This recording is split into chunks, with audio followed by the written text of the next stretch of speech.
اگر وہ نہیں کھیلنا چاہتا تو نہ صحیح، اگر تم نہیں بولنا چاہتے تو نہ صحیح، اگر وہ نہیں آنا چاہتا تو نہ صحیح، اگر تم نہیں جانا چاہتے تو نہ صحیح۔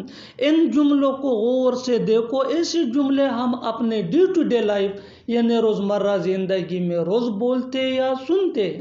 ایسے جملے ہمیں روز بولنے یا سننے کو ضرور ملتے ہیں اپنے ڈے ٹو ڈے لائف میں۔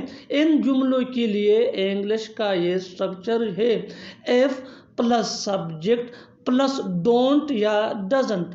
ڈونٹ یہ آئی وی یو دے یا پلورل نیم کے ساتھ، اور ڈزنٹ یہ ہی شی ایٹ یا سنگولر نیم کے ساتھ یوز ہوتا ہے، plus want to plus V one یعنی first form of verb plus object plus comma plus so be it. آگے ڈیٹیل سے سمجھاتا ہوں مثالوں سے۔ Here are some examples for better understanding۔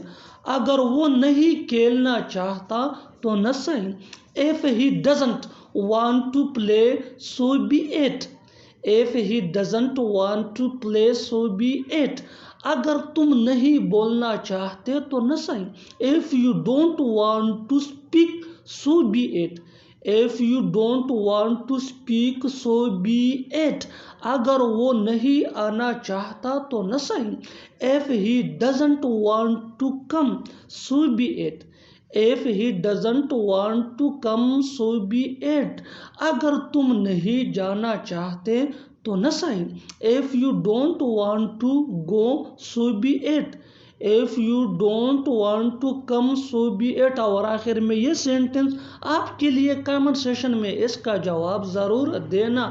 اگر وہ نہیں سننا چاہتا تو نہ صحیح، اگر وہ نہیں سننا چاہتا تو نہ صحیح۔ Subscribe to English PH for more advanced English sentence structure۔ Thanks man۔